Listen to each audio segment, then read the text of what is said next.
Hello, and welcome to episode 117 of the CinePhellas Podcast. That's right, CinePhellas, the only place where Batman begins, but his ladies never finish.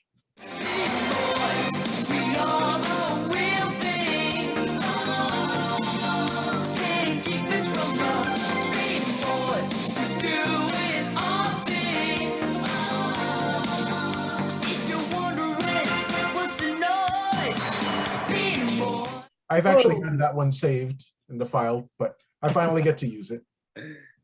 All right, I'm going to start off by talking about Fast and Furious. Okay. Yes.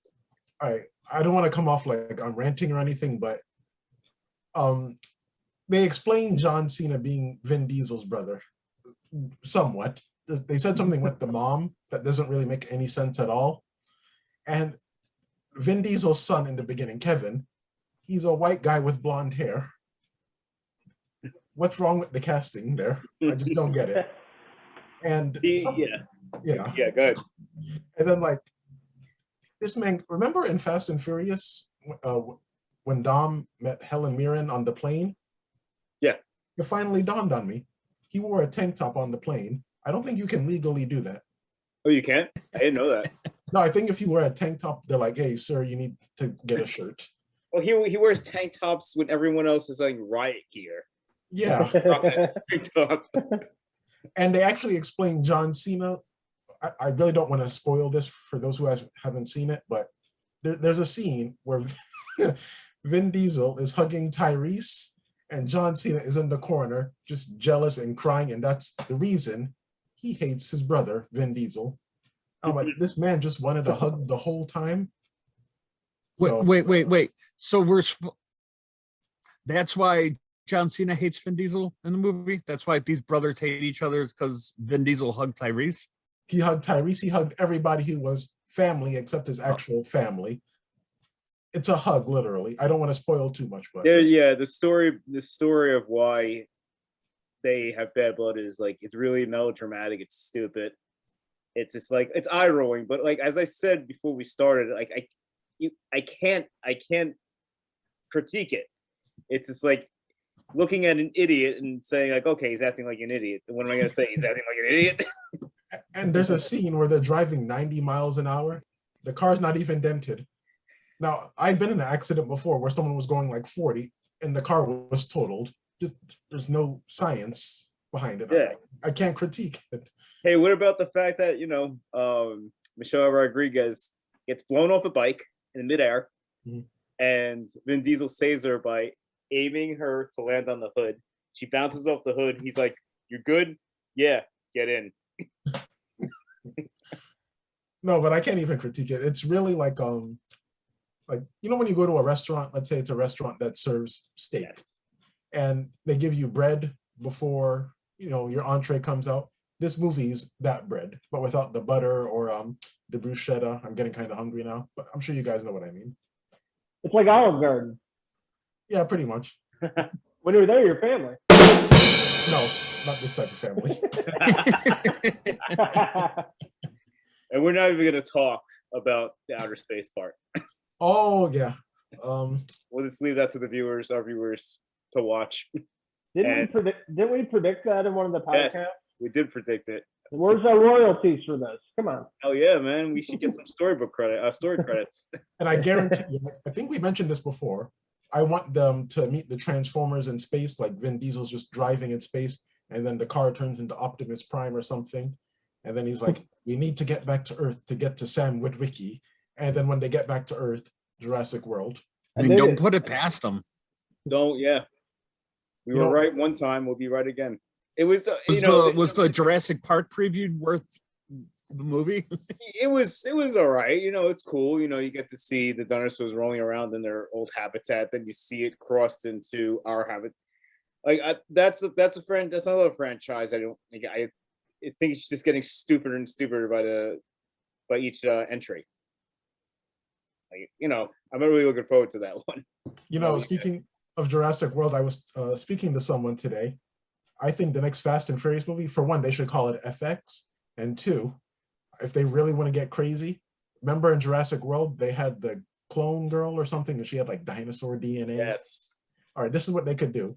They bring back Paul Walker, but they use dinosaur DNA to bring him back, and that way Vin Diesel has to go up against like the ultimate fight. He has to go up against family, and he has to like kill the dinosaur version of Paul Walker. Does it have a nice piece of hair on top of its head, the dinosaur? Yeah, just flat out velociraptor with a quaff right over. Yeah, quaff. That was I was thinking about that word. No, like, I can't kill him. He family, and then it's like he's not the family you thought he was, or something. They really could. Like, if they want to get nuts, let's get nuts, you know? And the thing is, he's like, you know, I know Paul Walker's, you know, dead, but he's not dead in these movies. And like the way they're basically maneuvering it and explaining really stupid. They could get his brother. Yeah, but his brother looks like a Walmart brand Paul Walker. That's like true. You know, they copy the homework without getting, you know, just not as good Paul looking. Walker's brother looked like he's been thrown out of bars for using slurs that no one knew were slurs.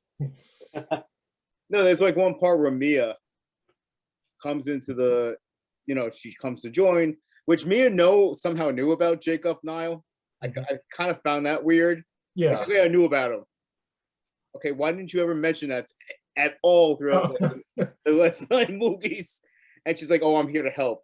Oh, where's Brian? Oh, he's at home watching the kids." Like, who do you want on your side? Do you want Mia or like a little frail white girl, or do you like what Paul Walker's character who can actually like fight and drive?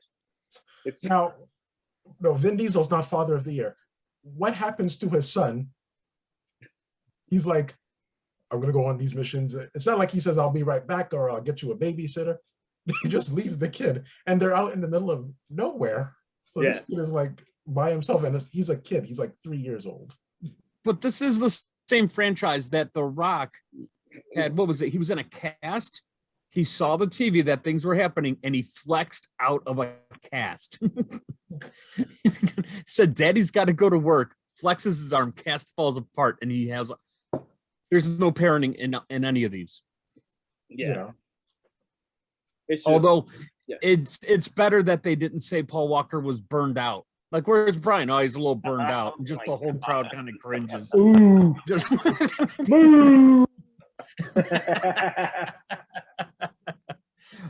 watch out. If he doesn't spend enough time with this kid, he gets real fired up. I'm just going back to Tyrese and Ludacris. They're supposed to be our reaction, but I hate to go back to it. They're the type of characters you would find in a Tyler Perry movie. They don't fit this cinematic. I was going to say cinematic universe. I don't know what to call it anymore. There's a running gag with Tyrese in that movie I kind of like, but then they just like completely like push it to the side. You remember that, Niall? Which one was it? How he's basically saying like, how are we not killed? How are we not shot? How are we not dead? Yeah. And it's kind of meta for a while, and it kind of is an interesting twist, but then they just brush it aside. Like Ludacris and Natalie Emmanuel is like, they started laughing at him. It was, you know, I didn't hate it. It was just, I don't know. I think that's the last one I'm gonna go to see in the movie theater though. Yeah, I would agree. Yeah. How was your crowd? It was that bad, huh? Some Furious are Blu-ray releases now. It wasn't. It's as good you know, noise. What? It's good noise in my opinion. Like if you're at the house and you're like typing something on the computer and you just want noise, it's a good noise. Yeah. Is that a compliment? How was your crowd, Niall, when you saw that? It was okay. Well, the guys behind me, like, we were all laughing at the ridiculous. Every scene, every terribly scripted piece of dialogue, we were all laughing at it. Oh, really? Yeah, it was great. Now, well, what would you rate it though? Out of 5, I give it 2.5 or 3. Yeah, I'm right there, 2.5. This was the one where I'm like, you're pushing it, and even. And this is after the cast, as Bob said. And the people who send them to space are the 2 nitwits from Tokyo Drift, Bow Wow, and I forget the country guy's name. From Tokyo. The kid from Sling Blade? Yeah, Lucas Black. Yeah. And I'm like, no, never mind. If there's a sequel we need, let's get a sequel to Sling Blade. They're all old enough now. And guys, if you really want a really like very intelligent reasoning why Han is back, you're not gonna get it. Oh no. I really think they should just go back and like, how they did Star Wars. Do that with the one with Jason Statham blowing him up, and just have Han in the background like just walking off or something. Yeah, it was like that. It's exactly what Niall did, kind of. Yeah, kind of like, yep, that's what happened. Oh, you're great. Oh, you like your match, Tracy. You can make anything happen. Yep. And I think Gal Gadot will come back too, just because. Why not? Why not? It doesn't matter if people die, even though we physically saw it. Now, out of every Fast and Furious movie I've seen, my favorite parts are both involve The Rock. The Rock flexing out of a cast, because that's just the most Rock thing I've seen. And then The Rock making fun of Tyrese in that ad lib where they're like, better hide your baby oil. And he's like, better hide that big ass forehead. Like, for some reason that made me laugh. Like, I laughed really hard. Ludacris's reaction to the big head comment, that was real, right? Yeah. Tyrese didn't even know that line was coming. Yeah. That was all ad lib, like The Rock's. Oh, see if Armando saw it. I see him coming on. Yeah, I'm doing good. Yeah. Did you see Fast and Furious? I enjoyed it. Oh, you liked it? Yeah, I had a good time with it.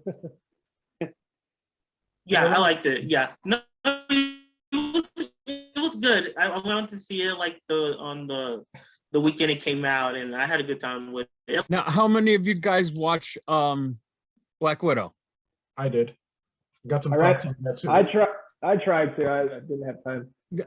Hopefully tonight. Honestly, Kev nailed it on the head. I give it a 7 out of 10, roughly, but it was not what I was expecting. But it's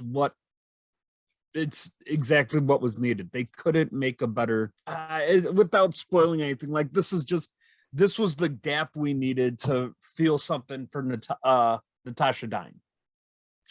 At least I got this was the, all right, let's feel bad that Natasha's gone. Look, she had something back then.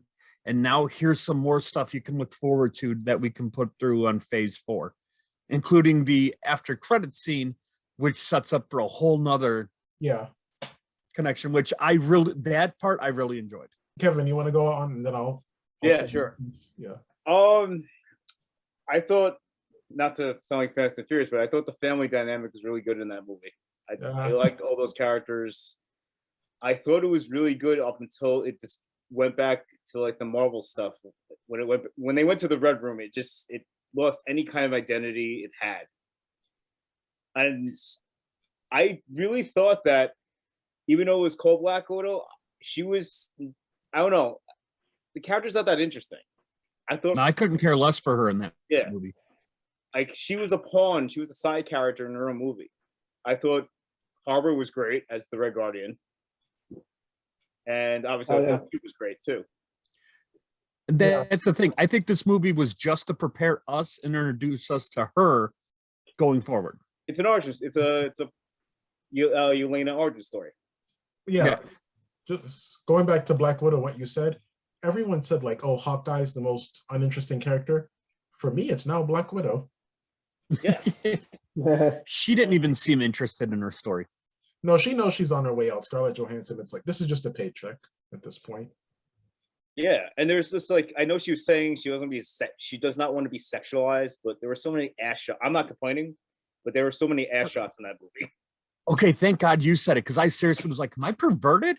Like, why am I seeing her ass this entire movie? Like, every time I look, I'm like, there's an ass. All right, well, am I looking for it? Like, I started getting mad at myself. Your wife was like, Bob, you looking at her ass? Like how Michael Bay did Nicola Peltz and Transformers, just shots out. Yeah. No, I liked the movie. I think David Harbour was honestly the best part. What's her name? Amanda Pugh? Florence Pugh. What is it? Florence Pugh? Yeah. Florence Pugh, yeah. All right, Pugh. Is she French? It's Pugh, English. She's English. Oh, English. Okay. Like a church pew. Okay, I was thinking like Pepe Le Pew, but anyway. That works. No, like I thought she was really good, and they're clearly setting her up to be the next Black Widow. And like Kevin, like you're saying, Scarlett Johansson is not really that great in the movie. Like she's sleepwalking. And, you know, not to get on Black Widow too badly, but there's like 100 Black Widows spread out throughout the entire world. And the program is called Black Widow. So she's called Black Widow. Like, that's as creative as you can get with your name, with their superhero name. But, and I don't know about you guys, I thought Taskmaster was like not great. Well, and the movie, yeah. Yeah, no, I agree. And I like that actress. She was a Bond girl. Olga Kurylenko or something. Yeah, that's it. Yeah. Yeah, I just thought she wasn't that interesting. And the movie to me was just a little too long. And if you take all that stuff with Taskmaster out and Black Widow, you could have taken like 15 minutes out the movie easily. Yeah. Taskmaster shouldn't have been in the movie. There was no need for Taskmaster at all. No. The one thing, how can I put this? Like Rachel Weisz, again, I love her as an actress, not interesting in this movie. It's pretty much, this is a buddy cop movie that I liked. And then, like I've said, it hit a point where all of a sudden it's like, and now we're back to everything else that we've done in the past. Like, it could have set itself apart like Spider-Man does, but it didn't. Yeah, and dude, I honestly thought her accent was like really bad. Like it goes in and out. They were all slipping in and out of their accents. I'm not even, yeah, it was really bad. I'd rather they just not do it. And like, I don't know about you guys, but one critique I have with the movie, the cinematography doesn't look that great. Like the TV shows Loki, Winter Soldier, those shows just look better than Black Widow. I don't know if you guys thought that. Like the movie just looks flat. Like the backgrounds don't look real. Armando, did you see Black Widow? Yeah, I did. I saw it on Friday. What did you think of it? I enjoyed it. I liked it a lot. Like I had low expectations for it, but like as far as it like went, like I had a good time with it. I think now I just know what to expect from Marvel, so I wasn't surprised by what it was doing. Like they tried to put some twists. I didn't mind that. I like the family aspect of it. I guess that's the new thing. A lot of these movies, so that's a theme. It's like there's family now in all these movies. Like that aspect I liked about it a lot, and how they like working together as like a family, even though they were kind of not really like a traditional family, like as far as the story goes. But as a whole, I did enjoy, like, I think I just like the team aspect of it and how they were like getting together, the team, and like how ridiculous it got when they got to the jail, and there was that whole big fight sequence that was really fun. Like as a whole, it just felt like they were like, okay, we just got to make this like a Mission Impossible movie, and that's it was just like all these that one car chase was crazy too when they were in, I forget where it was, but that part I really liked too. Like the action as a whole too, it was really entertaining, really well done. In like the hand-to-hand stuff was really well shot, because sometimes too when like some of the earlier Marvel stuff, the action isn't always the best. Like you can tell they edited in a way to make them look better than they actually could be. Like, but this one it seemed like more like hands-on. Like they really made sure to make the fight scenes look really good and get you really involved in all that stuff. No, you mentioned the jail scene. I thought that scene was awesome. Yeah. And if Stan Lee were still around, that would have been the perfect cameo. I don't want to ruin it, but the arm wrestling, like, I could just see Stanley like, all right, come on, show me what you got. And you know, you said Mission Impossible, but to me, it's more like someone earlier, they said Jason Bourne, which I can see, but But to me, it's more James Bond, and not the new James Bond, not the Daniel Craig ones. When I say James Bond, I mean like the old ones, like Roger Moore. Right. Yeah. Especially I can see that. Face, like I'm like, oh yeah, like that. Yeah. Without spoiling it. Yeah. I like David Harbour. He was good too. Yeah, he was awesome. Yeah. Yeah, I like his accent. Like it's a very ridiculous Russian accent, but like I feel like most people, they do a Russian accent, it's always going to be very cartoonish. Like, but he seemed like he was having a lot of fun in that role. I want him to get a spinoff. Yeah, me too. Like, I want there to be a prequel just of him. Just give me old school him, and I'm good. Actually, I'll be honest. Just give me him trying to be in that suit for an hour and a half. Just, like, he was so, like, honestly, he was my favorite part of the movie. I think he was mine too. He has the way he could break the. I thought he was fantastic. He's a great actor. He's like one of my favorites. You know, when he was trying to put on that suit, it reminded me of The Incredibles. Me too. Yeah. Yeah. I just like when it's over his head and he goes, oh. Like we've all been there trying to get something on and you just kind of break halfway through. No, the whole arm wrestling thing too. That was awesome. Every person he took down went like that. Yeah. Even the bigger guys. Yeah, it's good. Logan, you'll enjoy it. You'll enjoy. I can upload it if you need. No, I got it. I just haven't watched it yet. All right. So, Armando, what would you give it out of 5? Like 3.5. I feel 3.5 with it. Yeah. Yeah, Like I in- give it 3.5 out of 5. Yeah. That's Yeah. all right. For me, a 4, only because I don't care for Taskmaster and, like I said, the cinematography, but I would give it a 4. I still enjoyed it. Yeah, I'm at 3.5, 4, just because Harbour saved that movie. Like, not saved it, but like he put an element there I wasn't expecting. I just take it away from, would this have been better in our eyes had it come out when it was supposed to and we didn't have to wait extra long for it? You know what I mean? Mhm. Mhm. And I do think Florence Pugh is going to be a better Black Widow, truthfully, Yeah. with more Yeah. Yeah, character. I really liked her too. She was good. Like I I'm like- like I was already into where it was gonna go, like with the stars. Like, oh, I want to see more of her stuff. Yeah, Johansson is going back to bread in a steak restaurant. Yeah, I think she's great, but I think she's kind of done right now. She's gonna give birth, she's pregnant with her second child. Like, because she was great in Marriage Story. I finally watched that and I was blown away by how amazing she was in that. Yeah. Yeah. Like her and what's his name? Driver. Adam Thank you. Driver. They were phenomenal in that movie. Like, go back to acting like this. Like, superheroes in Star Wars are behind you now. Like, go forward and just try to tear up the scenes like this. You know what I mean? Just they were fantastic. There's a movie now. It's because the Cannes Film Festival is happening right now. Oh yeah. Yeah, and there's a movie with Adam Driver and Marianne Cotillard. It's called The Nets, and I heard like the first scene, he's eating her out and he's singing her to her vagina. It's like a musical. They said it's David Lynch if he did the musical in the style of Bo Burnham. Oh, I'm gonna watch that. Yeah. I mean, you had me in the beginning. Then you told me you compared it to two different people that I really enjoy. Like, all right. And if Kylo Ren's gonna sing to it, why not? Did anyone check out Fear Street, Logan? Yeah, I saw the first one. Henry and I talked about it earlier this week. I didn't really care for it, honestly. Yeah, man, it was all right. It was, yeah, I know some of you guys loved it, but I just didn't really get into it. I think mostly it was the characters. I didn't give a shit about them. I didn't really like the actors either. I started the second one today. The Yeah, second one is better than the first one, in my opinion. And the first one has way too many 90s references. Yes. yes, it does. They play Rob Zombie. They have the mall. Just so much music, just everything. It's not, yeah, it felt like it was just a ripoff of like Scream and. Yeah, I said that too because they kill Ethan Hawke's daughter, and I'm like, oh, they're killing the famous person first, like in Scream. Exactly. See, if she was in the whole movie, I think she would have carried it better. But Yeah. there's other characters I just didn't really get attached to them, I guess. I did like the bread slicer death though. Yeah.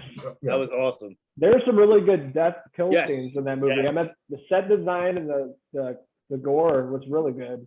I wanted to go back and watch that scene with the bread slicer, but Yeah. YouTube doesn't have it because it's too violent, I guess. But yeah, the script was all right. Like it was I don't know, it was clunky. It was it was trying to be like as you guys just said, it was trying to be Scream, but it wasn't smooth safe. like that. It's too safe. Like they're just going for what's safe, Yeah. Yeah. I don't think the directing was very good either. No, but the second one is, in my opinion, a little better. From what I've seen, I'm in like an hour in, maybe like an hour in. It does get a little better, but it's not picking up the story. Like, to me, it's a bad sign when you're watching and you're like, you start looking at your phone and you start looking at your watch, like, okay, I have places I need to be, pick up the story. So I'm like halfway through it and they still are not doing much with the story, honestly. Like it stays the same, just only now it's in the 70s. Right. Isn't the girl from Stranger Things in it? Yeah, the redheaded girl, yeah.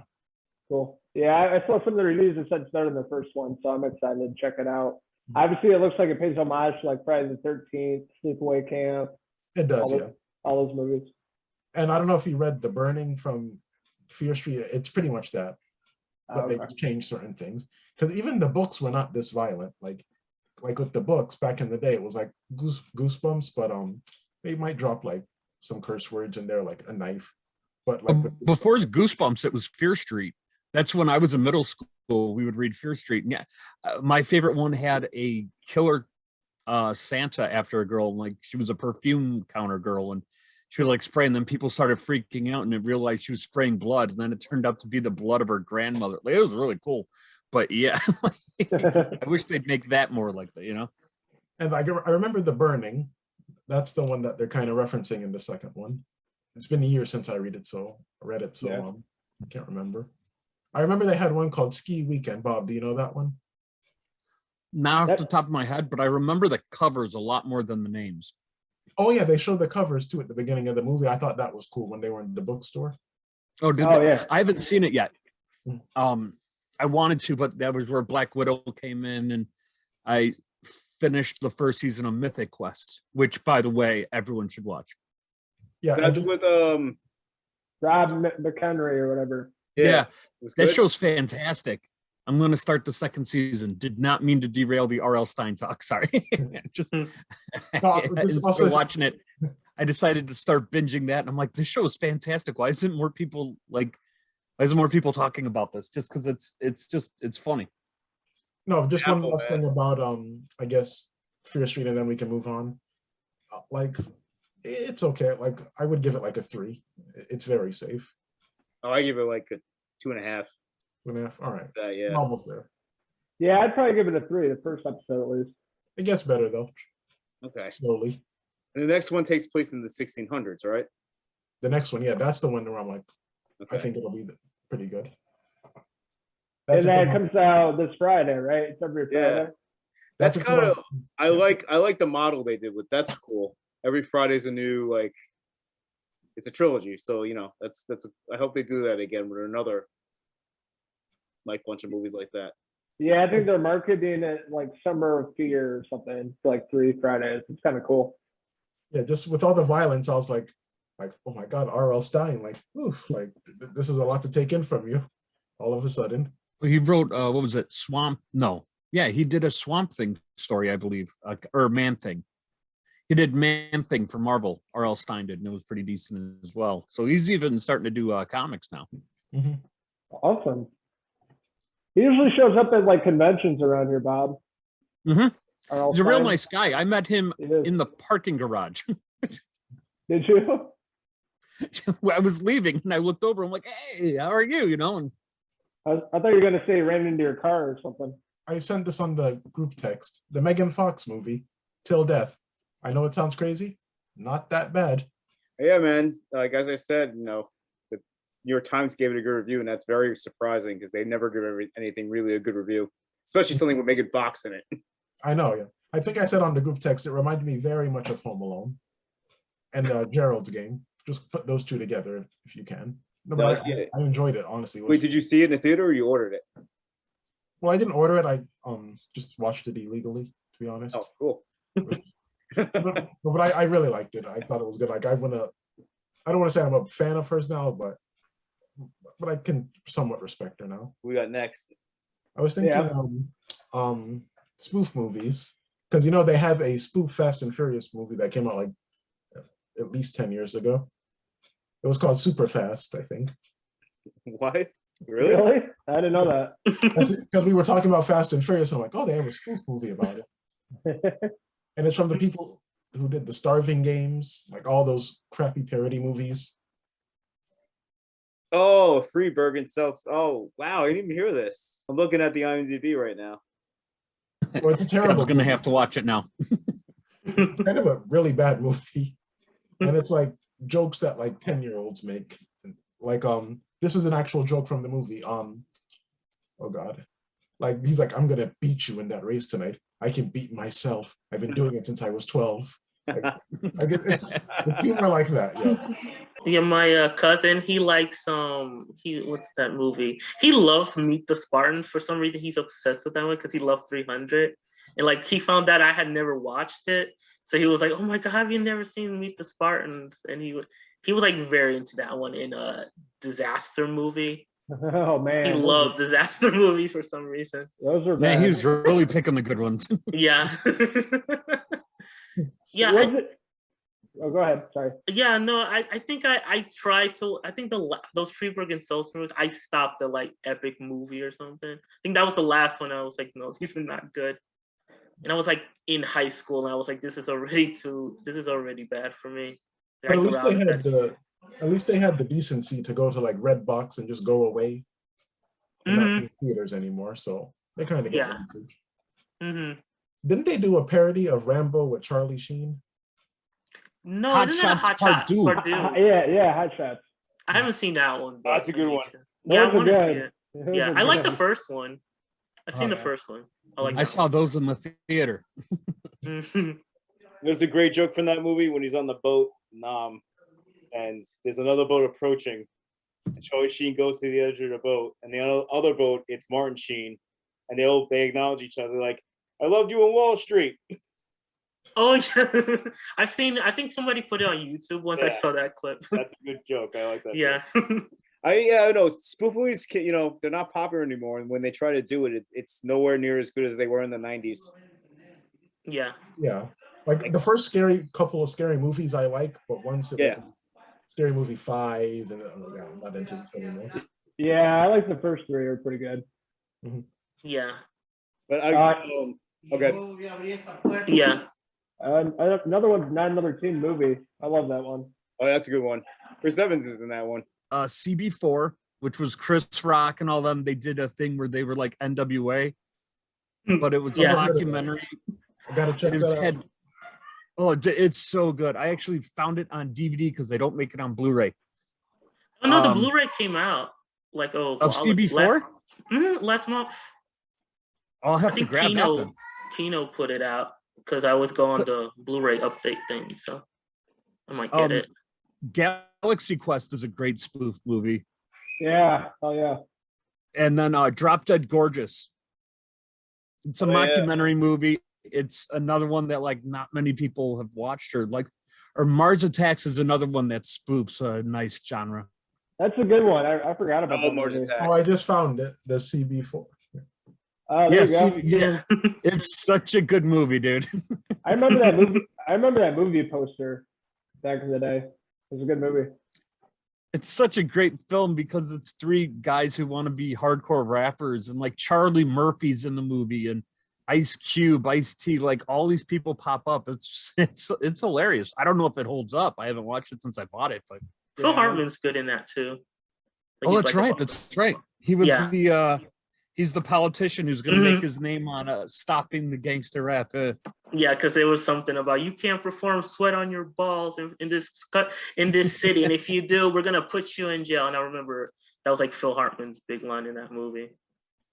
Well, I think it was Ice-T. He's like, when they were singing "Sweat from My Balls," I had actually sweat on my balls. I'm gonna have to watch it. A Menace, the Marlon Wayans movie. Oh, don't be. Don't be a mountain. Juice in the Hood. Yeah, I like that one. Yeah, I haven't seen that one in a while, but I remember when I was a kid, I liked that one. It's still good. That made fun of like some of the best. I think Bob, what you mentioned, one of the ones was Naked Gun. You mentioned, right? I think Leslie Nielsen is incredible in those movies. He makes those movies. What about Airplane?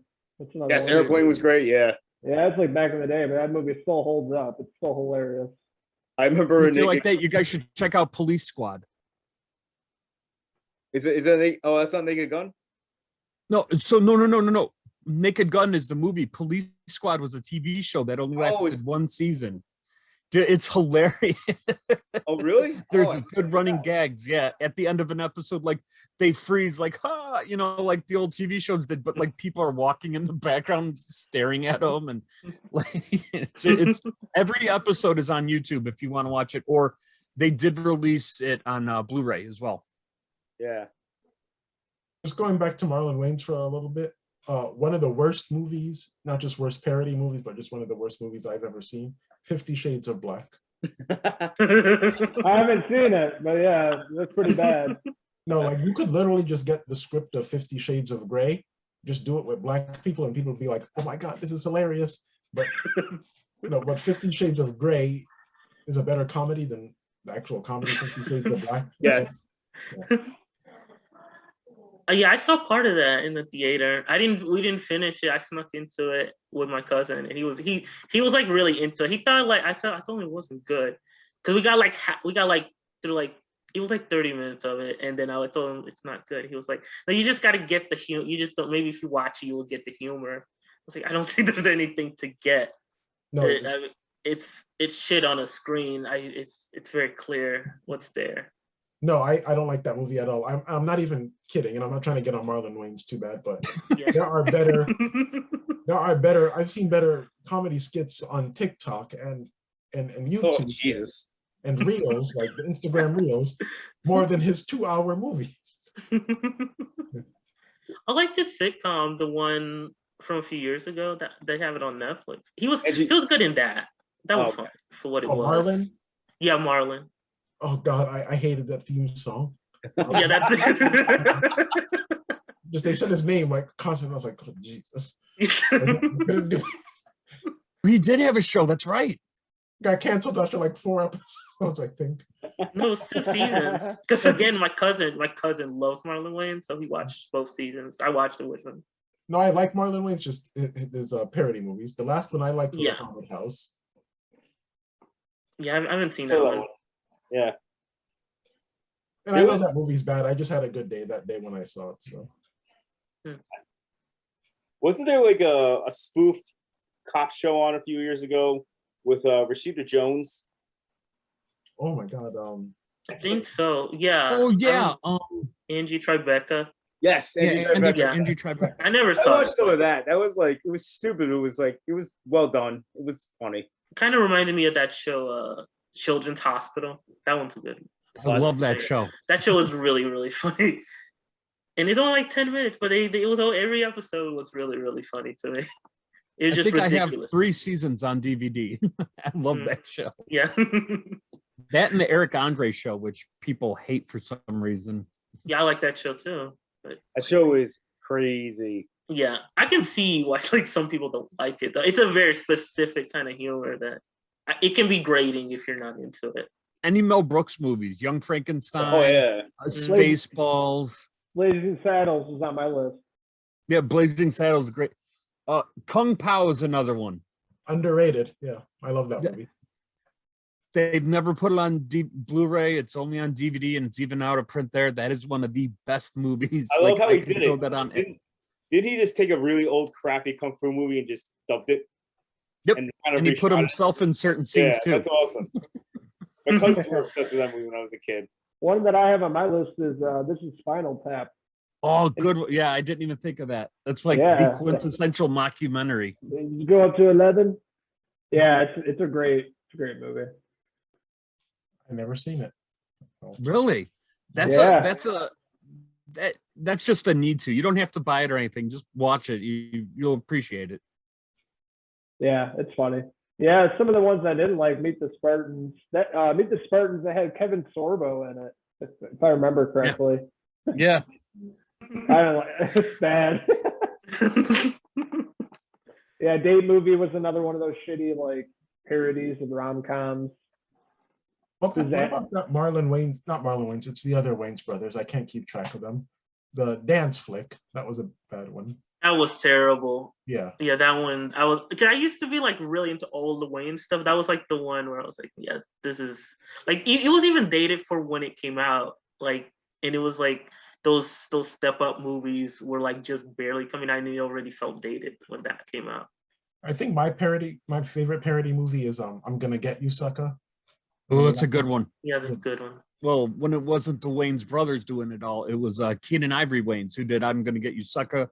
Yeah. In Living Color, all that stuff. Like that was like my go-to as a kid. Mm-hmm. Like Sunday nights on Fox, you got In Living Color, and then it went into the X-Files, and then Twin Peaks. Kevin, we were just talking about I'm Gonna Get You, Sucker. Have you seen that one? No, I've heard of it. I've never seen it. No, that's a good one. Who does that one? Wayne's, which one? Keaton Ivory Wayne's. Yeah, Keenan Ivory Wayne's did that one. What is it spoof? What kind of movies? Like blaxploitation, like movies. Isaac Hayes is in it. Oh, okay. Who else? I don't know that. Like Huggy Bear from. Just Google it. I don't know. Wasn't there really I don't know if it was a spoof or a dedication movie. It's called Badass. You ever see that That's movie? with Danny Trejo. Yeah. Is that a spoof or? Okay. No. Okay. What about Mystery Science Theater 3000? I heard of that. Never seen it. Oh, it's so good. Would you put that as a spoof movie or a parody? Like, I think it kind of spoofs because it's simulating what we all want to do in the theater. Yeah, I would consider it. Now it's on Netflix. They have Mac and Me on there, which is a good one. Oh, that's so good. Yeah. It's because it's a handicapped child who meets ET. It's seriously the most. That movie, yeah. Yeah, he's got the little alien guy. Yeah, and it's just the most uncomfortable alien scenes. It's like they've just put naked people in the desert and put latex on them. Yeah, this Overall, always brings that to Conan. Yeah, I was about to say the same thing every time. It's always the little boy who falls off of the thing, which the sad thing is that's right in the back of the house they just moved into. So the mom bought a house with her handicapped child and went, no, we can definitely get the house where there's a gate with an opening where it just goes straight down to a waterfall. No, it's totally good. It's LA. These prices are amazing right now. It's the 80s. But yeah, it did make sense. When you Google the movie, Paul Rudd comes up. Yeah, it gets that gag on Conan every time he's on the show. It's so funny. Yeah, what's up? No, Badass. The one I'm talking about was with Mario Van Peebles. Oh yeah, that was the making of Sweet Sweetback's Badass song. Okay, all right. Yeah, and one of his son made that movie in his honor or something. Okay. What about the families? Since we were talking about families the whole time, the best families in movies or in TV shows. I don't know about you guys, but I think there's better families on TV shows because you can spend seasons with them, unlike a movie. Yeah. I had more TV shows than movies. Which ones do you have? Same here. One of my favorite sitcoms, probably is my favorite, the Taylors from Home Improvement. I like the Bundys. Yes. That's what I want to be. That's my goal. That's my life goal. I want to be like them. I want to punch people out if they just sell shoes too. And look at big guns all the time. That's my life. That's my dream. I mean, it takes place in the suburbs of Chicago. Get on up here. Yeah. For shoe sales, that's a pretty nice house he has, though. Yeah. What about the Winslows? Family Matters. Yeah, I was gonna say that's literally the second name on my list was the Winslows. I loved Family Matters as a kid. Me too. All those shows out in the 90s are great. Had a lot of great families. The Tanners, Full House. I put the Connors. That was one of my favorites. The Sanfords. Yeah. Granted, it was just a father and son, but like that family dynamic, and then the Morgans from the show from Dexter, and then the Jones family, which from the movie Friday. So Ice Cube. Actually, it's all for his dad. That I was like, just the fact where he's like, you better not throw that out. Oh, we got to look. You better put some water on that shit. Like, that's the kind of, or every time I'm in the kitchen, you're in the kitchen. Goddamn, now I'm getting into the quotes. But like, that's one of my favorite families that have been on TV, or that's the only movie one I had down. Like Connors, Winslows, Sanfords, Morgans, but Bundy's. I didn't even think of Bundy's. I think on some level I want to be Al Bundy. Cause that guy just did not care. He'll go to places and he just like, and then if like somebody disrespected him in his house, he just punch him out. Like like Kelly's boyfriend would come over, he just come up like it was his house, and then he just throw him out. Like it was just funny to me. Like, there's that one. There was that one where they go to the movie theater and Kelly got that one. I watched that one the other day. She's like, "Daddy, beat him up." Okay, pumpkin. Yeah. Just that's what's his name? David Boreanaz. Yeah. Mm-hmm. Yeah. Yeah. Like the part, that same episode when they try to get food and they're like, the food's expensive at the movies. And then the lady brings the food out and then they're like, oh, look over there. And then the lady turns around and then they just start eating the food while the ladies look like the lady looks the other way. I got a good family. It's something like I kind of talk about Sopranos. Oh, hell yeah. Yeah, that show is, I can't believe I sat on that show for so long. It's incredible. It is so damn good. Me either. It's still my number one show of all time. Yeah, I'm in the middle of I just saw the episode with who's the guy who plays the Liquid Terminator in T2? Robert Patrick. And the guy, he has a gambling addiction and like yeah, that was an awesome episode. Doesn't he own like an outdoor?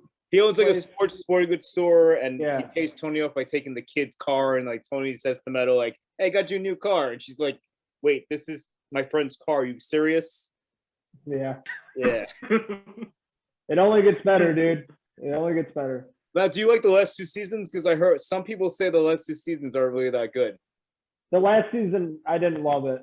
Okay. The last season, I don't know. If I remember correctly, it's split in two parts, like 6 episodes. Yeah. And it's not great.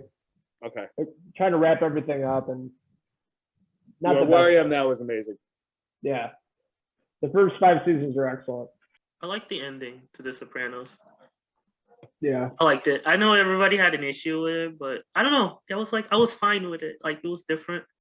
But that was a whole week, and Conan made fun of it too. And they were just basically doing that parody. Like, he would just go to, the Sopranos thing was last night. They would just do random sketches. And then it would just be the credit from, like, just like how they did on The Sopranos. And they did that for like a whole week. It was pretty funny. I know that I know a lot of the key points. I know a lot of the people. Like, wait, did everyone see Sopranos here? I don't want to say anything. No, I haven't. When you mentioned it in the chat, I was like, man, I really got to start watching this. Bob, you gotta watch. It is. Yeah. Because they just started showing the production for the prequel movie. Yeah, and although I'll be honest, Gandolfini's kid, he must have got it just for his name because that kid is rough looking. Like, they're like, oh, he's a good actor. I'm like, man, he looks like his dad. But I mean, I've seen Gandolfini, like, I mean, True Romance is one of my favorite movies. So, like, I've always liked him. So anytime someone tries to play him, I'm like, all right, well, let's see what we can do, you know? Yeah, man, you got to watch that show, though. It's awesome. You'll blow through it. It's very absorbing. I'm trying to think one of the the Fishers from 6 Feet Under. Yes. That was I forgot about that. Yeah, that was one of the best you watch shows it, out Logan? there. Yeah. Oh, yeah, it's a great show. 6 Feet Under. I've actually been to the funeral parlor where they lived in the show. It's in really? it's in LA. Yeah, I got it. Yeah. I'll send you a picture of it. It's really cool. You didn't go inside, right? No, it's okay. Yeah, I just took a picture outside of it. I think that show had an amazing ending. One of the best endings of all time, for sure. Yeah. Did you guys watch it? No, I did. I don't think I ever finished it. I remember watching it, liking it, and then life got in the way. Yeah, that was before, like, huh? I said before Dexter, he was in that show. Yeah, well, that and the lead character is in that 911 show, and so for the first like season or two we're watching, I'm like, why does he look so familiar, and why do I look at him as a father figure / junkie this entire time? Yeah, Peter Cross. Yeah, yeah, he's a good actor. Like, he hasn't aged at all. Yeah, he looks good for his age. In 20 years, it's been 20 years. Yeah. Come August, that 6 Feet Under premiered. Wow.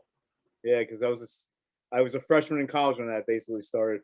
I like the Bravermans on Parenthood. Yeah. I got really into that show. So, like, that's another one. Like, Al Bundy's one, but like I like Peter Krause. He's really good as the father on that show. He's very positive. He has that autistic son that gives everybody headaches, and he's just like, okay, I'm the one who has to control everybody in the family, and he's just very calm.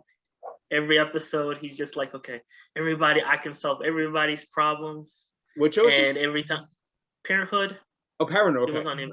Okay. Yeah, he played Peter Braverman, if I remember. Something like that, yeah. Or Adam. Adam. I think Adam. Yeah, Adam. Yeah. I like Craig T. Nelson on that show though, because he just was like grumpy all the time. Not all the time, but he was always talking about how, like one episode somebody was trying to get pregnant, and somebody was trying to, and he was basically like, us Bravermans, we have strong genes, the Braverman seed. We have strong Braverman seed or something like that. I always remember that. Yeah, he was like the cliche grandpa that's like a war vet, and Yeah. always has stories. Yeah. Armando, you seen the movie? Yeah, I haven't seen it in a long time, but I liked it. That's a good family too. Mm-hmm. Yeah. What about the Incredibles as from family? Incredibles, you said? Yeah, that was the only one I really thought of. Yeah, that's a good one. I didn't even think of that. Like, I'm mad at myself for that not coming up. What about for TV? The Reynolds family from Always Sunny in Philadelphia. That's a good one. Yeah. Frank, Dennis, and Dee. They're great. And possibly Charlie. And Charlie, yeah, the most dysfunctional family. Adam's family from TV and movies. Oh yeah, they're good. I'm just gonna. Oh, you go, Logan. Royal Tenenbaums is another one. The family. Yeah, that's a good one. I have a Christmas story. That's yeah. Because I have more movies than TV shows. And the Wonder Years. I have Cheaper by the Dozen, Matilda, and that's about it. Yeah, that's it.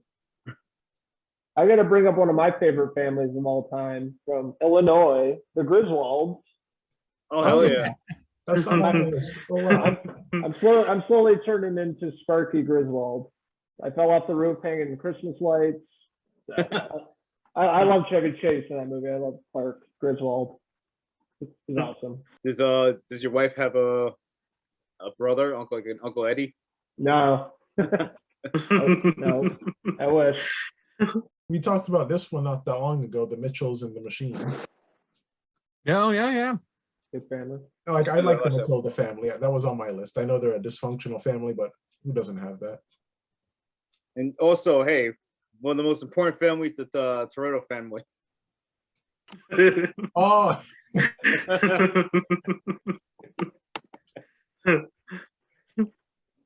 It took us that long for someone to get that one. Yeah. There was a lot of times I wanted to bring up that. We were talking about Black Widow and family, and I'm like, I'm going to save it for now. And then the only reason I brought up the popular movie scenes that we would critique was I saw Harry Met Sally, and that scene where they're in the diner and she's like, yes. I'm like, yeah, that's very out of character for her, and it doesn't fit the tone of the movie in my opinion. But I can't think of any like popular scenes other than that I would critique. You know what I mean?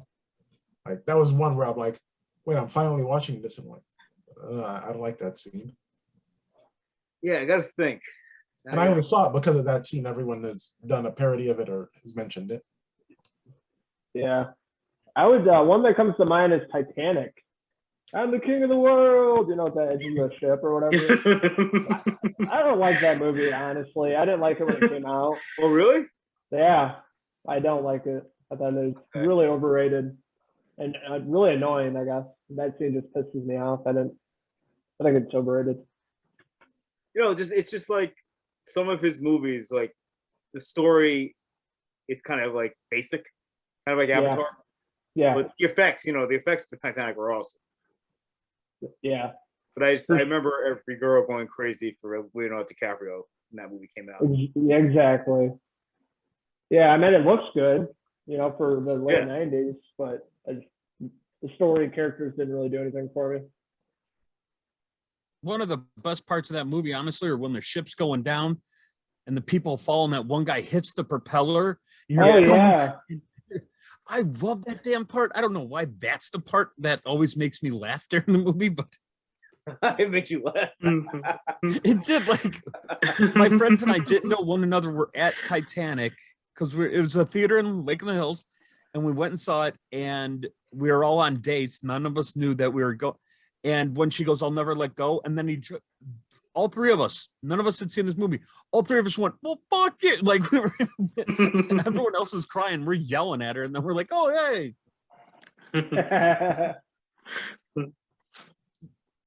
You know what scene bothers me, and it's dumb that it bothers me. I love the '89 Batman a lot, but the "let's get nuts" thing, it's because it's Michael Keaton. I love it. It's just it always bothered me. I'm like, come on, why are you hitting the one thing? Like, there's one thing on the banister. Let's make sure you hit that. You know, like just I don't know that or Jack rubbing Jack Palance's head, going, "You're my number one guy." You know, it just always. But I like weird. I like in a little bit further in the movie when the Joker does it to Bob. Yeah. You're my number The thing one. is, like, I love that movie. To me, that was like my first, like, oh my gosh, I remember, I watched the Adam West Batman and reruns on Nick at Night, and I got to see it on the big screen. And then for no reason at all, Bruce Wayne just flips the fuck out. Just to this day, when that part comes on, I just go, ugh.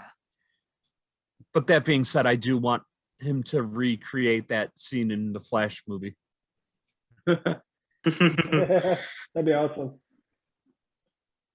Or like, honestly, if like, Flash is talking with Bruce and he's like, I'm hungry. And he goes, oh, you want nuts? Let's get nuts. Like, and there's like a peanut stand or something. Yeah. That'd be kind of a nice little homage to it. And I thought the shot from Grease at the end when they're in the car, I thought that looked pretty bad. I know it's loved, but it's a little cheesy. I don't mind it, but I can see that. It comes off as very high school play to me. Yeah, I can see that. Yeah, I remember they parodied that on SNL, and it actually looked better. They had like green screen, and they parodied that when John Travolta hosted it, and it looked better than in the movie. One scene that bugged me, I don't know if it's a famous scene, but kind of, I don't know. That scene in Top Gun when everybody starts singing bugs me. Because I don't like that stuff. I don't like when people just start singing songs out of nowhere. Unless it's a musical, unless it's Grease, you can do that. But that part was just douchey to me. I don't know why. In the bar, you lost that love and feeling? Yeah, that part is so cheesy to me. I don't mind that movie, but that part, I'm like, I got douche chills. Out of the whole movie, that's the part you didn't like? Yes. What about the volleyball scene? No, I was just going to say the most homoerotic part in that movie is the volleyball scene. No, I was ready for that though. I knew that scene was coming, so at least I was prepared for that. So like, I didn't feel like I was like, okay, I knew that the volleyball scene's coming. Then these people are singing. I don't know why that scene bugs me for some reason. Volleyballs I can take because I was like, and then I read subtext and I like read podcast. I listen to podcasts. So that volleyball scene was on a podcast I was listening to at the time. They were just discussing like Top Gun on something. So I always knew it was there. So when that scene comes, I'm just like, okay, that scene's fine. There's a lot of ridiculous stuff. The sex scenes there's that one sex scene that's like really 80s. I don't mind that. Like a lot of that movie is very stylistic. But that's the one, that singing part, like it bugs me. I don't like it. Take my breath away. No, it's that volleyball scene gets me every time. Yeah. Like, I have played plenty of sports. Not once have we all been like, you know what? Shirts off, smack each other's ass. Let's do this. I just saw a bunch of college guys doing that recently. That Park Up Randall and Miller. Oh, yeah. There's guys, 20-something guys, their shirts off playing volleyball. Roll down the window, like, what is this fucking Top Gun? I feel like they've parodied that so much that I've seen so many people copy that scene that I'm just so used to it too. So like I think It's Always Sunny copied that too at some point. They copied they did like their own volleyball scene. One scene is basically when Wolverine in Wolverine Origins takes out his claws and the CGI was terrible. When he's in the bathroom. He's in the bathroom, yes. That one was bad. And just a funny scene was in line of the volleyball scene is in Rocky 3 when they're running on the beach together. Ooh, yeah. The most awkward jump hug ever, where they didn't do it at the same time. And you hear Stallone's voice and you see his face, he's like, oh man. But I love that movie though. I think I told you guys before that Mr. T and Rocky. That's one of my favorite movie quotes when he's like, "Hey woman, hey woman." I just love that.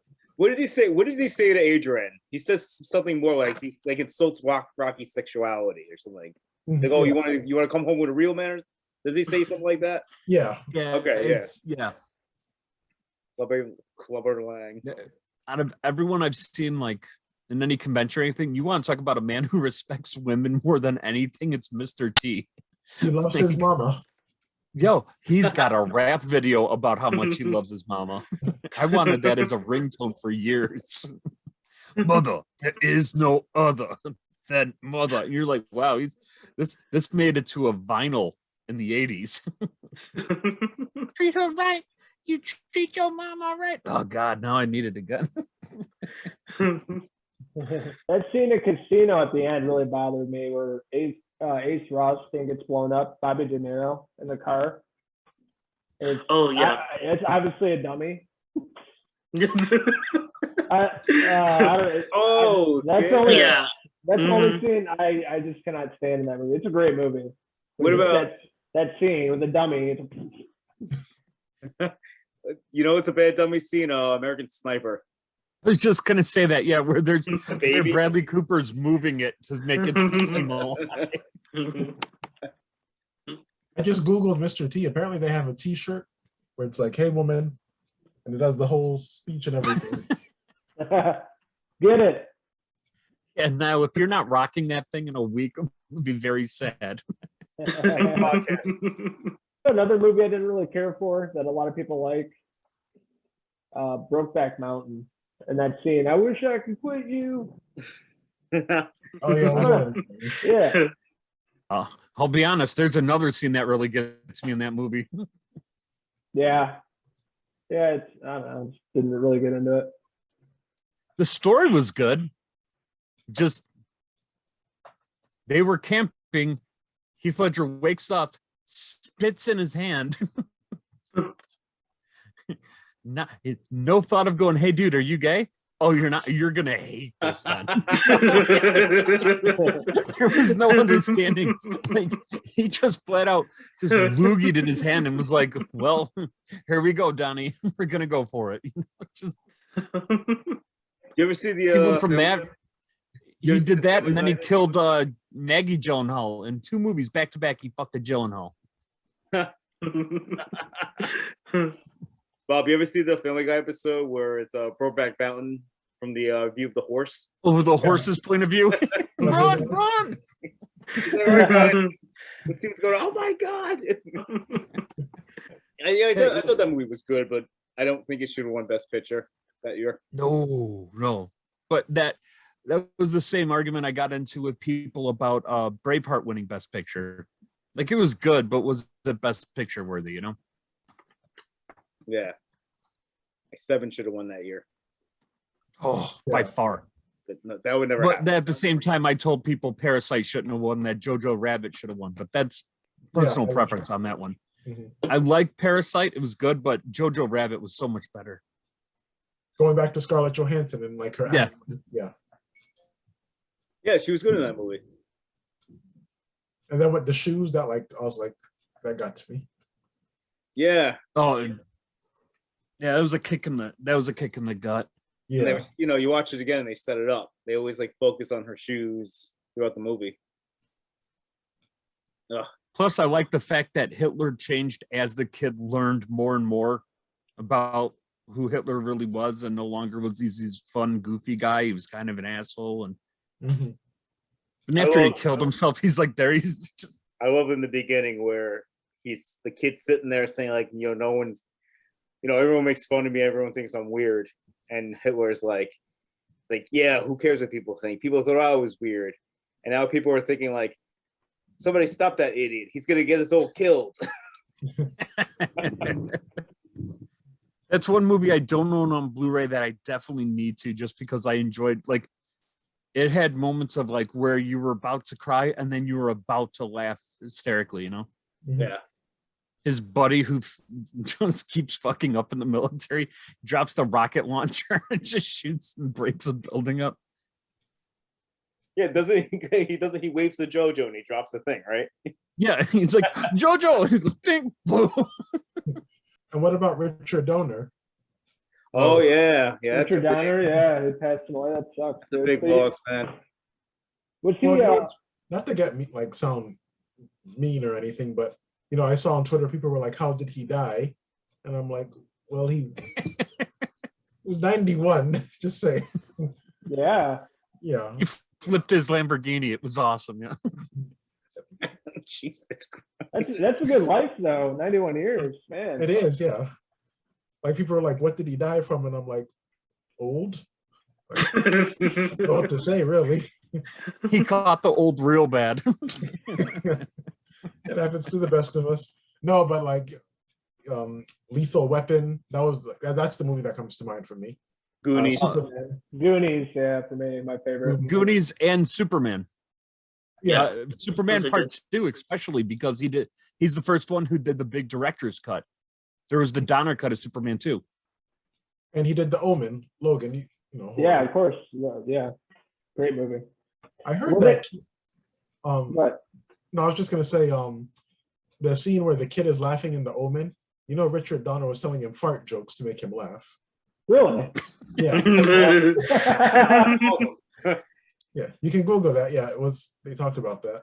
Weren't they working on a new Lethal Weapon movie? They had that TV series for a while. Oh, he did Scrooged as well? Yeah, but I thought they were working on a brand new movie coming out. I thought. Oh, I didn't hear anything about that. Oh, he did the toy? Yeah, he Yeah, did. I just saw that. And Lost Boys. Wow, he did. He didn't do Lost Boys. He's Schumacher did credited Lost for Boys. something on it. Hang on. Oh, is he? It's I don't know what Schumacher. Oh yeah, no. It's for some reason Lost Boys came up with him. Radio Flyer. Honestly, What? Radio Flyer is one of my favorite movies. That's a great movie. Yeah. It's a good, very good. Like that's a movie that again I was like, man, I really wish people saw this movie. Oh, Any Given Sunday as well. Oh yeah. Wait, the football movie? Which is a great movie. I thought Albert Stone did that one. Yeah, Oliver Stone. No, did but that. I mean Donner's being maybe what like he did for it. producer or something. Yeah, that's what I'm thinking. And just going back to The Omen real quick, I'm not sure if it's true. Don't quote me on this, but I think he said he was really looking for a mean kid to audition. So the kid who actually auditioned and got the part for The Omen, I think he actually punched Richard Donner, like he started to beat him up a little bit. I don't know if that's true, but that's what Google is for, so we can find out. Wow. I mean, I didn't realize Donner did Scrooged. Another Yeah, I never knew holiday. either. This guy's responsible for so many like movies I absolutely loved. Yeah, I didn't realize that. Like he did so many movies. I knew he did the bigger ones, but wow. He did a couple of Tales from the Crypts too. Yeah, I'm looking at his IMDb right now. He did Maverick with Mel Gibson. I actually like that movie. Back in the Yeah, I was 90s. gonna say that movie was fun. Yeah. I liked Assassins too, with Stallone and Banderas. Oof. Unfortunately, he did X-Men Origins, so that's unfortunate. Oof. Yeah. That Yeah. one's terrible. He did some. Oh, he even Twilight shot Cyndi Lauper's Goonies music video. That's a classic. I love that song. Goonies are good enough. He produced the first X-Men movie from 2000, apparently. Yeah. This was a huge loss for honestly, like this was a big loss, but I didn't realize just how much of a loss. I didn't realize he was behind with Radio Flyer at all. Me either. Yeah, he was one of the directors, and his daughter directed it. Wow. Yeah, I saw him on that Goonies reunion they did podcast last summer. He looked pretty bad. He's the same age as Eastwood, but Eastwood still looks like he's kicking. Yeah. I guess with Donner, that we could easily go into the movie quotes just from him alone, like with the Goonies and everything. Goonies never say die. Exactly. There's one. Yeah. Do the truffle shuffle.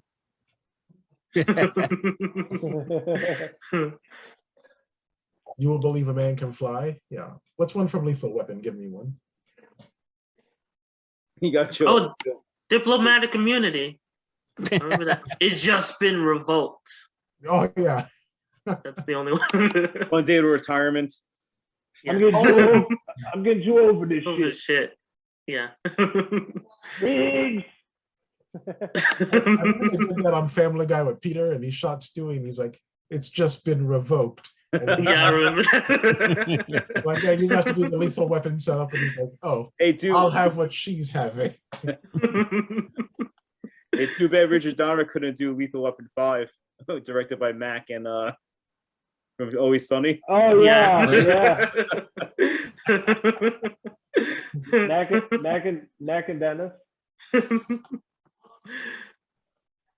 Dan DeVito gets resurrected by a voodoo woman.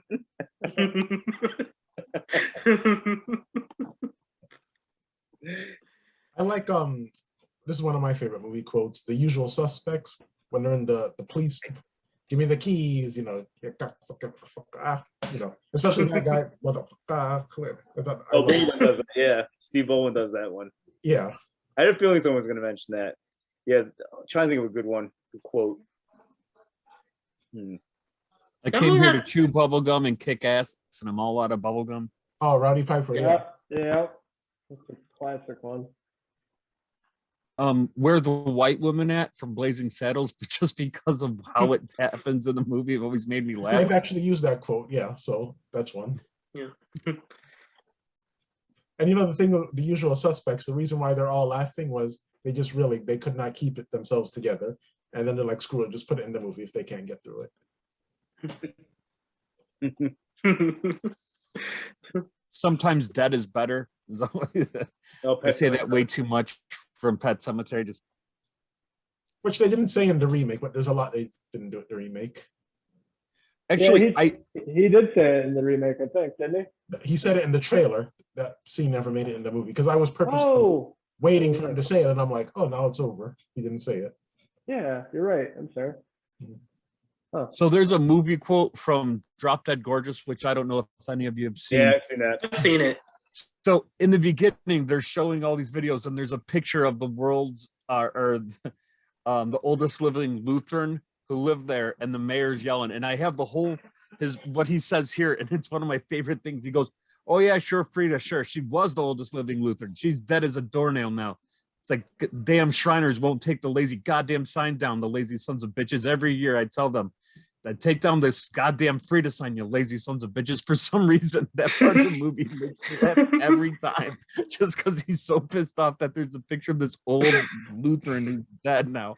I just get so pissed off. I always like the part in that movie at the end. There's like the part where Christy Alley goes crazy. And she just starts crying. She's like, "The SWAT ain't my baby! The SWAT ain't my baby!" When they're like, when they're praying, they're like, "God, you took one of our kids way too young into the belly of a swan. Perhaps that's you're telling us to buy American," because it was from Mexico and it went up in flames. But Logan, have you ever seen that movie? No. Not really. Oh, you'll laugh your ass off. Yeah, there's a lot of people in it too. Kirsten Dunst, Amy Adams, Allison Janney. Janney. Hey, you know what? I have seen part of it, not the whole movie though. I saw one night on TV. It's pretty funny. Will Sasso's even in that movie. Yeah, there's a bunch of people. Yeah. Bunch of people. Sasso's in that one. He keeps thinking they're on cops. Are we on cops, Harold? Are we on cops? Are we on cops? It's mentally challenged guy. Why didn't you get him a babysitter? Oh, you knew the babysitter was dead. Or when he's like, "Mom said not to hit me. Your mom's dead." I remember Amy Adams was all young. Remember, Kevin, you mentioned one too. My hands are dirty. Oh, I love that quote. Yeah, me too. Yeah, I love that quote. My hands are dirty. So are mine. The Drive. And I like Tropic Thunder. I could quote that movie. I'm a lead farmer. What else? They say in that movie, I'm a lead farmer. What is with you people? What do you mean, you people? What do you mean, you people? Yeah. Oh, I'm a dude playing a dude. That's another one I like. They cast Crocodile Dundee. Back off. That man's a national treasure.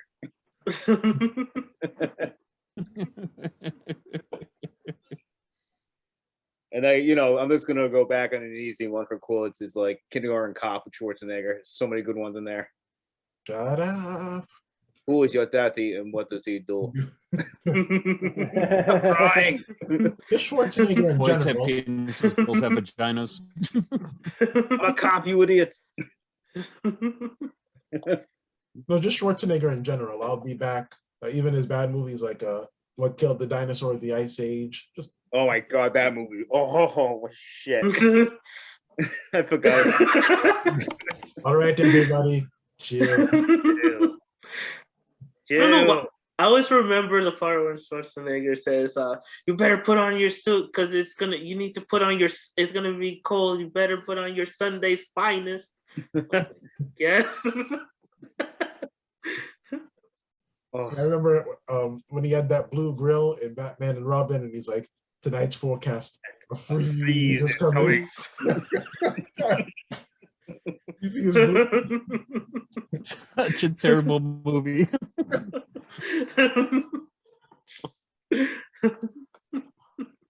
Yeah, we went past the school where Kindergarten Cop was filmed. It's up in Oregon, in Astoria, where The Goonies is filmed. Mhm. So it's really cool. Like you can see the school and everything. That's cool. Cool little town. If you guys ever make it out to Oregon, I don't think I will, but okay, yeah, if you want to go by the ocean, it's pretty cool. But yeah. you live in Florida, so nothing new. Jaws, we're gonna need a bigger boat. Yeah, that one. It's still one of my favorite flicks. Goodfellas, as far back as I can remember, God. I always wanted to be a gangster. Don't get me started on Goodfellas. I'll sit here and quote the entire film. Yeah. I just got a Goodfellas poster for the basement. Oh, nice. Can't wait to hang it up. Did I tell you guys I I'm have like a poster size of that painting that the mother does of the two dogs and the guy on the boat? Oh yeah, Yeah, okay. I told you. that's cool. One Yeah, I guy- know the one you're talking about. One guy, That's one dog looks one way, and one dog goes the other way. Really? Yeah. The guy's like, "What do you want from me?" Hey, looks like someone we know. Oh my god, it's him. Oh, hell no.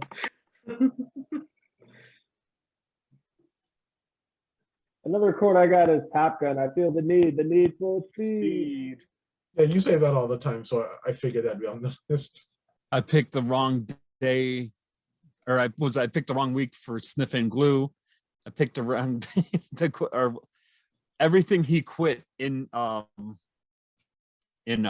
Airplane. Yeah. That's a very good movie. Very quotable. Shirley, you can't be serious. I am serious. Don't call me Shirley. Shirley. Yep. I like Fight Club, the ending when he says, "You met me at a very strange time in my life." I just like that quote. There's a quote in that movie they had to change in editing because like the studio wouldn't do it. In the original movie, after Helena Bonham Carter and Brad Pitt have sex, I think she falls back and she's like, "Oh, I haven't been fucked like that since grade school." That's what they had to change it to. Oh, The original Yeah. line was like, "I want to have your abortion." yeah. Yeah.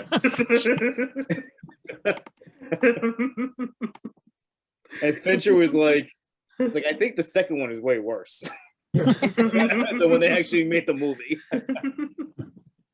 Like, I like the fact that was the lesser of two evils. Still a great line. It's just like the lesser of two evils was, I haven't been fucked like that since grade school. That's another quote too. What's the first rule about Fight Club? We don't talk about Fight Club. Even if you haven't seen the movie, I guarantee you, like some teenager will know that. Second rule of Fight Club is you don't have to talk about Fight Club. One foul at a time. Trying to think, I can't remember all the rules. I used to have the poster in my room of all the rules. I think it's in the book. Actually, hold on. Well, I'm not gonna get it. Never mind. I don't know where it is. I was gonna get up and get it, but yeah. Let me just Google it. It's not like a great quote. Like it's not like a famous quote, but like a line I always remember, and like it got to me the more I watched it. Like there's a line in Roll Tenenbaums when Luke Wilson tries to kill himself, and he's in the hospital, And there's a part where Ben Still, the brother, he comes and he's like, "Oh, you're okay." And they're like talking about like how like he survived, and he's like, "Oh, I wrote a suicide note." And then Ben Stiller asks, "Oh, well, how is it? Is it sad?" And he's like, "Yeah, it's sad. It's a suicide note." I don't know why I never got it, and then like one day it just clicked for me. There was in Rushmore. There's a good line where the teacher starts dating Bill Murray, and like Max finds out about it. Yeah. And she's reading to the kids, and you hear the door open in the background, and it's Max coming into the room, and she looks up, and she's like, "Max, hi," and he's like, "I just want to thank you for ruining my life," and just slams the door. Yeah. I like that. Those are some nice pajamas. Yeah. OR scrubs. Are they? Actually, in Funny People, there's a thing where Jonah Hill's going on about how he was standing by his grandfather as he was dying, and and he's like, and the flame flickered, and we knew it was him. Like, yeah, your grandfather went through a flame. That means he's in hell, right? No one in heaven goes through a fire. I'm only bringing up these two because I used to have the posters back in the day when I was a little younger. The Joker, Why So Serious? And what else did I have? You Shall Not Pass. Yes, that's a great one. That's a great one. Trying to think of none. Oh, and how'd you get the beans above the Frank?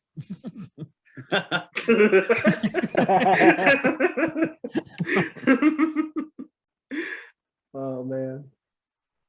Yeah, I don't want to say get basic, but like I'll be back. Like everyone knows that one. It's a great line though. Yeah. I mean, it's transcended the film. A movie I just rewatched was Forrest Gump, and there's a ton of quotes. Oh yeah. Life is like a box of chocolates. I was running. There's a ton of them. I'm sorry I broke up your Black Panther party. Your mother sure does care about your education. Whenever I do races, my friend always, because I'll put a photo of me doing like a 5K, and he always puts that one line from Forrest Gump: "That boy's a running fool."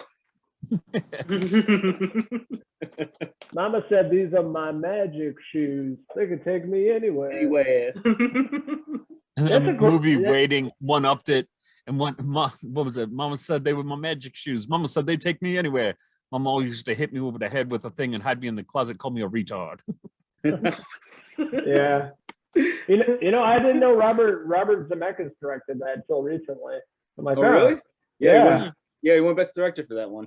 Man, that's a really great movie, and it still holds up. Yeah, 94 was awesome. You had that, Shawshank, and Pulp Fiction all in the same year. Wow. Yeah. Good year to be alive. I just want to combine these two together. One, The Sandlot, that could have been Family. Tying back to Family. Yeah. Two, You're Killing Me, Smalls. Yeah.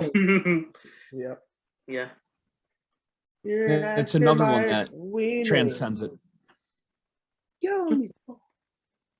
I mean, you could even go as basic as Red Rum, like that. Here's Johnny. Yeah, here's Johnny, exactly. Like, there's some lines that transcend the film that everyone will know just because of like, some of it just goes into straight pop culture, like I'll Be Back. Like, people have parodied it, like even if you don't know the movie, you know that saying. Right. Mm-hmm. Yeah. Hasta la vista, baby. Yeah, I guess Schwarzenegger is pretty quotable. I mean, then there's What Is Best in Life, and he does that whole thing in Conan where, with Pulp Fiction, like those three movies you said, like, that were up for Best Picture, all of them have famous quotes where you have the Andy Dufresne, like, when I first met Andy Dufresne, like, yeah, exactly. Like, that's a big one. Or Pulp Fiction, you could do the Ezekiel quote, or you could do the Zed's dead, or you could, like, I mean, just a lot of them are huge. With Braveheart, it's seriously just freedom. Or they could take our lives, but they'll never take our freedom, which my grandfather was older at the time, misheard it and thought he said they may take our wives, but they'll never take our freedom. My grandpa was down for that. He's like, that's motivational as hell. I guess. Just start standing up and clapping. Yeah, I agree. let's take some shit out, you know. Although, if you wanna ruin Forrest Gump a little for yourself, read the book. Yeah, books. Or even just Wikipedia what that story is and Why, what what's the he deal with the does and book? stuff. Is it bad? Huh? The book is bad? No, it's like it's not Tom Hanks. Mhm. Like Forrest Gump is actually The big, like Lenny from Mice Yes. and Men. the big like oath. He's like a pro wrestler. He like Jenny dies of Hep C, I think it was. Even though they never told us in the movie what it was, I'm pretty sure all of us were like, "Oh, it's AIDS." Like, Oh shit! Wait, here's a good quote. I'm just gonna cut you off. Okay, so I saw Spiral. Oh, I what'd you haven't seen think? it yet. I'm still tempted to see it. Like I went in with really gutter low expectations. I kind of liked it. It's it's not amazing cinema, but as I said, I went. But there was a quote. That's why I'm bringing it up. So in the beginning, Chris Rock is a cop and he's undercover and he's like infiltrated a gang and they're setting up for the heist and they're just like shooting the shit. And they're talking about Forrest Gump and Chris Rock's like, yeah, I hate that movie. And they're like, oh, why do you hate that movie? It's an amazing movie. It's like, yeah, Jenny used them, and she came back and all she gave him was AIDS. And he's like, that's what you got out of the movie? Yeah, there ain't no Gump too. It actually is a good quote, yeah. Yeah, that's fine. That's why I put that in. No, the book's jacked up. And the sequel too is I heard pretty good. I didn't It's even about see the son, and the son's like the opposite. The son's like a genius. which they could do now with Haley Joel Osment, but he looks like the kind of guy who only drinks craft beers and listens to like jam bands. Like that he smells like cigars and whiskey. Like, Weed. just yeah, I mean that's what he looks like, and honestly, you could still paint him out to be that, you know. And although, if you think about it, there's a lot of Tom Hanks line. Well, no, maybe not as many though. I'm the captain now. Well, that's not And I mean, I think Schwarzenegger's the king of catchphrases or like memorable movie lines. do it now. Oh no! Get to the chopper. Oh, yeah. Was he the one who said if it can bleed, if it bleeds, we can kill it? Yeah. All right. Just saying 2 out of the 3 stars of that became governors. Poor Carl Weathers he didn't get to do that. Jesse Arnold, governors. Poor Carl Weathers just nope. Got killed by a Russian. That could have been his whole platform. He could have ran for president. Yeah, well, I know what it's like for a Russian to kill me. Let me tell you. I mean, there's another one, just yelling Adrian. You do that, everyone knows exactly. You know, I mean. Or Luke, I'm your father. That's another one. Yeah, that was like the basic one. So what's another basic one?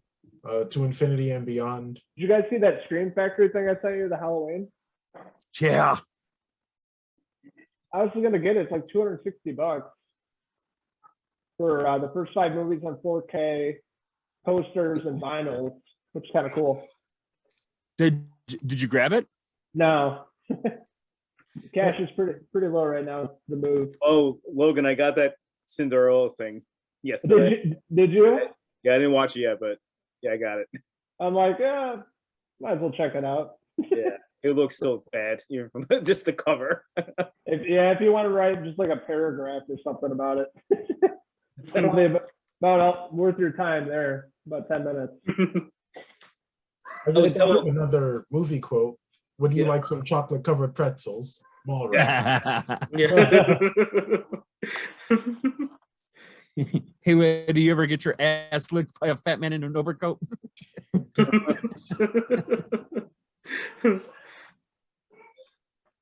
What about the May the Force be with you? Yeah. Oddly enough, we hadn't touched on that. We said Star Wars ones and just Forgot about the famous one. Exactly. I just watched The Phantom Menace with my 6-year-old. He loved it. He loves Darth Maul, but man, the movie's not good. Yeah, we all liked Darth Maul, and then the end of the movie, we were like, what the hell out of all of it? Like the amount of toys they pumped out for him. And just he showed up in Solo. Yeah, he did. Yeah. And he's in Clone Wars, from what people tell me. He is, briefly. My kid's like, is Darth Maul really that short? I'm like, yeah, I guess he is. He is pretty small in that movie. I never realized that he's a shorter guy. Because he had cool makeup. If someone has cool makeup, we don't pay attention to the height. He's like that monster from Insidious. Yeah, he does. What about Can You Dig It? From Warriors? You dig it? Warriors come out and play. Yeah, I was gonna say get the glasses going. Should I do the bottles? Can you see it? No, you can't see it. Yeah. Nope. There we go. Warriors. You guys should listen to the podcast Joe Rogan. He had Tarantino on. I listened to the whole thing while I was painting. It was awesome. With it. It's awesome. It's awesome. Yeah. Really, Tarantino went on. I haven't heard Tarantino on many media. Well, he used to do interviews, but then after a while, he sort of just ducked out. He was talking more in depth about making his movies, obviously Pulp Fiction and things like that, and making his last movie, and then he's going to retire and just kind of write. It was really good. I heard the book because he's promoting the novelization of Once Upon a Time in Hollywood. Yeah. Yeah, we got a bunch of those in. And I was like, why is this a thing now? I heard it's in parts, it's very different. Like a lot of the action sequence, like the big action sequence at the end of the movie is just, it's 3 pages. It's not really a big part of the book. Really? Yeah, and the book basically gets a little more in depth into the psyche of all the characters, specifically Cliff Booth. And like Cliff Booth comes off kind of like a psychotic psychopath in the book, I heard. He didn't come off exactly even keeled in the movie. Yeah, no, he's not as charming in the book as he is in the movie. Really? Yeah. Henry's reading it right now. I'll have to ask him in the next podcast how it is. Yeah, definitely. He was really excited for it. I know he's already started it. Isn't his I last? wonder if they do an audiobook, who reads it? I want Tarantino to read the book. Yeah. What were you saying now? No, isn't his last movie going to be Kill Bill 3? He was kind of he was talking about it, but I don't think that's going to be the last movie. He wants Uma's daughter to play it too, doesn't he? Maya Hawke, yeah. I want him to do something modern. Like I don't want him to do stuff in the 70s or like going back to the Old West, something like now, our time. I was listening to that and I'm like, I haven't seen his movies in a while. Like a lot of his classic ones, like Kill Bill or Pulp Fiction. I need to revisit those. I haven't seen them in years. Mm-hmm. Would you want to do that? Kill Bills. What? I said, remember I was mentioning that we should all watch one movie and then like would you want to do Tarantino? Yeah, pick one. We'll start from the beginning. Start from the beginning? So what, Reservoir Dogs? Yeah. Yeah. Okay. We'll do that. Okay, cool. We can all rate it. Get our rating on it. It's all going to be 4.5 5s across the board for me. Reservoir Dogs is good, like so good. That's where I became a huge fan. Like that's the first thing of Steve Buscemi I ever came across. Was just like, this guy's fucking amazing. Yeah, I probably saw it like 15 years ago, and I remember not loving it. I liked it, so interested to rewatch it now. Oh, the big one for me was Pulp Fiction. Like honestly, that was the one where it drew me in. Yeah, absolutely. But the Kill Bills, I've never seen the Hateful Eight. The Hateful Eight is very talky. Yeah. It's like a play. Yeah. It is. I didn't love it. I liked it a lot. I liked what's her name in that Jennifer Jason Leigh. Yeah. Yeah, she was covered in blood. Yeah. It sounds like Tarantino, that's one of his favorite movies he's made is Hateful Eight. Mm-hmm. Talk about making a TV show or play or something. No, what he wants to do, because like, he's retiring and he said that he may want to turn that into a Broadway play. I could see it, yeah, easily. That'd be awesome because he definitely have the violence in there. Mm-hmm. It'd be interesting to see how he would do it on the stage. Just a random guy just throws blood real quick and then runs up.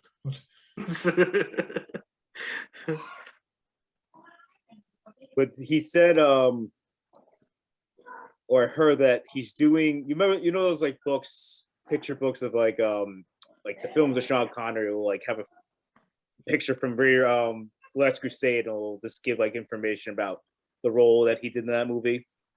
He wants to do that with DiCaprio's character from Once Upon a Time in Hollywood. That'd actually be really cool. He wants to make like a fake film book for him. Wow. I mean, that'd be really cool. Yeah, I'm into that. And like if that's the stuff he's gonna do after film, I'm totally into him exploring new ventures. Especially if it's going to be within his universe that he's made. Yeah, you know what I mean? Fans on his universe. That's all. Hey, maybe he'll make Kill Bill 3, but it will just be a Netflix thing, like a 10 episode. Which that'd be amazing. Yeah, because originally when it happened, he said, "I would love to do a third part," because he wanted Uma Thurman's character to be killed by the Fox's daughter. Yes. She said, "You're going to be mad at me and you're going to come back and want to kill me. And when that happens, I'm more that." Like, I always thought it'd be good, just killed by her, because like that's kind of what they were setting up. Yeah. I'm going to have to watch Kill Bill again just because I remember the fight scene with the Crazy 8/8 and Uma Thurman. Like, that scene was fantastic. Yeah. He wanted to take out, like Logan will know because he listened to it. Harvey Weinstein wanted to take out the torture scene in Pulp Fiction. Really? Yeah. Yeah, he did. Was it too close to home for him? It's like, were you guys looking at videos? But like, he fought for it, and like when Harvey Weinstein gave him the go, he kind of gave him like a backhanded, like kind of like compliment, say, "Just remember, Miramax let you keep this in here." Like he had to like make it like it was his idea. I'll have to download that. Is it one of the long ones? Well, because all Rogans are like 3.5 hours. Yeah, it's like it's over 3 hours for sure, but it's really good. It goes by super quick. Yeah. Tarantino's such an interesting and quirky guy. And the stuff about the car crash in Death Proof, that was awesome. How they did it. Yeah, how they got that. Yeah. He hates CGI. He likes all practical effects, And he got the guy from Walking Dead to do all like the gruesome stuff with Greg Yeah. Greg Nicotero and KBX. Yes. Him, yes. KBX is a practical effects company. The Walking Dead. That's why it looks so good. I love that movie. Yeah, I like Death Proof a lot. I remember seeing that in theater. I was like blown away. Loved it. I didn't like that one. But then again, it was going up against Planet Terror. You know what I mean? Like in the two, like Planet Terror to me was exactly what I like didn't know I needed. And Logan, it was Mickey Rourke he wanted for Kurt Russell, right? Yeah. Yeah. Mickey Rourke's agent got involved, and I kind of glad Kurt Russell did it. I don't know if I could see Mickey Rourke in that role. I don't know. Like, I think Mickey Rourke is currently living that role, just like a battered Hollywood action star who's grasping at anything. Michael Myers. Yeah, but that was like 10 years ago, though. But that was like when Sin City was out and all that, so he was still relevant. Although he had plenty of years of researching with his boxing career and everything. Right. But yeah, check it out. Check out that Joe Rogan. Yeah, it's really good. Tarantino. Can you only get it on Spotify now? Is that Rogan's new thing? Yeah, on YouTube, it's only parts of it. You don't get to watch the whole thing, I don't believe. Spotify is worth it, by the way, if you listen to a lot of music and podcasts. I usually go through Apple. Well, I have an iPhone, so Apple just comes with the podcasts on there anyway. Yeah. Do you guys want to go through the Mount Rushmore? Well, I was thinking more like movie characters. Oh, you're thinking characters. Oh, characters? I thought you were talking about. Oh, yeah. He does. It does say characters. Yeah, I'm looking at it. Okay. Oh, I went characters. I went full. I did a horror movie one. I did Michael, Jason, Freddy. Yeah. Leatherface, just because, like, honestly, like, those are my things. Like, that's the movie I love. I didn't even think about putting it in genres. That's a good idea, though. We could do Scarface. We could do, because honestly, Scarface is a great character. You could do a mob one. Yeah, we could break it down into genres. And because can you imagine a mob movie character thing. Like Kevin's already got his figured out. As soon as I said mafia, Fast and Furious Mount Rushmore. just naming cars at that point. Cast the Major League. That's mine right there. Cast a major Ricky Vaughn, Rick Taylor, Serrano, and the Asian guy. That's my Mount Rushmore right there. You have no marbles. Huevos? Yeah, I think mine would probably just be like horror related. Same as Bob. Michael Myers, Ash Williams, Jason Voorhees, Jack Torrance from The Shining. And even doing horror would be hard to narrow down exactly who you'd want when putting it up like that. At least for me, and that's because I love Leatherface. You know, like that's Pennywise is another phenomenal character that has taken on a life of its own. But Ash Williams, yeah, the big three is always just Freddy, Michael, Jason. My original list was Jack Nicholson. He's got the perfect face for it. You know? Oh, really? Jack Nicholson. All right.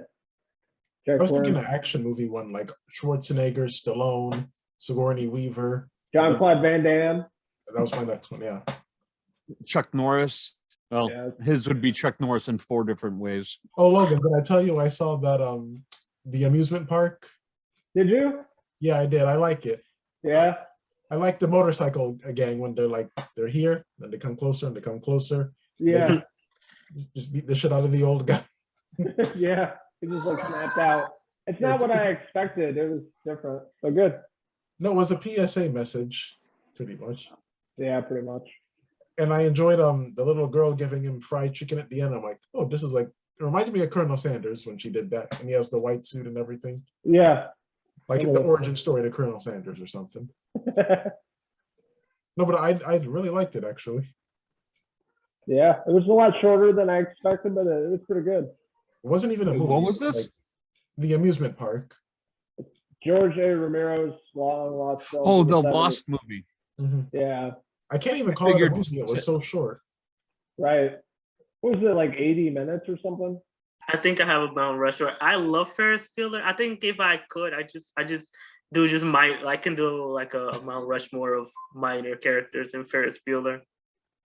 You could with everyone. Like one I can think of is the lady that there's a girl in the high school that's like on the like she's like, oh I hear she's like, oh, Ferris is so sick, and she's like, I hear he's giving his eyes to Stevie Wonder. Oh, he's such a sweetie. I always remember that lady. Another one I can think of, I've watched this movie so much. It's my favorite movie. The lady that sings at the doorbell, and she's like, I heard that you were feeling ill, headache, fever, and the chill. I'm going to help restore your blood because I'm the nurse who likes it. And then she gets the door shut on her. That's another one I can think of. I find the guy that's at the one bar and Jeffrey Jones is like, oh, well, who's playing? And then he's like, oh, the Bears. And then he's like, what's the score? He's like 0-0. And then he's like, what is it? He's like, who's winning? He's like, the Bears. And let me see, who else can I think of? That movie I've seen so much. There's another guy that I like in that movie where when this guy calls Ferris, he's like, oh, I can't. He's like, are you sick or something? He's like, when are you gonna come to school? He's like, don't bust my chain on this. When are you getting here? He's like, well, I'm sick. And he's like, well, you remember that movie Alien? Do you remember when the guy with the creature in his stomach? And he's like, oh, it's like that. And he's like, yeah. And then he's like, shit, I hope he doesn't die. I gotta go back. I can't go to summer school. That's another one. And then next one, maybe the last one. The last character I can think of, the snooty waiter guy. Oh yeah. Yeah. And he's in that shit, I think it's like Chez Louise or something. He keeps calling them kids and stuff, and then they call through the phone, and then Cameron has to pretend to be like his dad, the police officer. And he's like, you don't have to get snooty with me. He's like, snotty, I said snooty. Yeah. I think I may have said this before. I think Cameron is the one who should have gotten like a spinoff or a sequel. Yeah, I don't know how that didn't work out. He like has more, like I love Ferris Bueller. Like I was very into like that character, but like, yeah, like I don't know how they didn't do anything with Cameron at all. No, I like the whole Fight Club theory with Cameron is the fact that Ferris Bueller is his Tyler Durden. Yeah, no, that I was like that too. Remember when John Hughes died? Like they let us do. I took like a video production class, and like we got to do like a project where like I think it was like we like did a thing where for different kinds of movies we were interested in, we could do like a history or something, or at least focus on certain things. And I remember I had a project that I did one all on John Hughes. Oh, cool. Yeah, no, it was that class was really good. But yeah, no, I don't know if I still have. I wish I kept like because it was like a PowerPoint that I made. Yeah, I made a PowerPoint when I was in college, like first starting college on John Woo. I took okay. That's some cool. appreciation class, yeah. Right. That's cool. And he's one I miss. I miss John Woo. I wanted to make one last movie. Yeah. Doesn't he still make? I think he still makes movies, or he's trying to get movies made. I don't know. He's fallen so far off where it's like he comes out with something and I think people don't care. Yeah, maybe that's what it is. Yeah. My damn AirPods are gonna die. God damn it. All right, yeah. So just to give you guys an update on Art the Clown, I'm gonna follow up with him like in a week or two because he did message me like, oh, like maybe in a few weeks. So I'm like, okay, a few weeks. That's to me at least 3 weeks. So I'm gonna follow up with that and see if I think I can get that one. Yeah, it sounded pretty promising. I was just wondering if he ever got back to you about that, or no, he's like, give me a few weeks, and I'm like, okay, 2 weeks from now will be a few weeks. So yeah. Yeah, if we do it like a podcast, maybe we can talk to him for like a half an hour, and then he can like cut off, and we can do the rest of it, or however you want to do it. Yeah, whatever. I'm going by his schedule, honestly. Yeah, and they just wrapped Terrifier too, so that'd be interesting to hear about the making of that.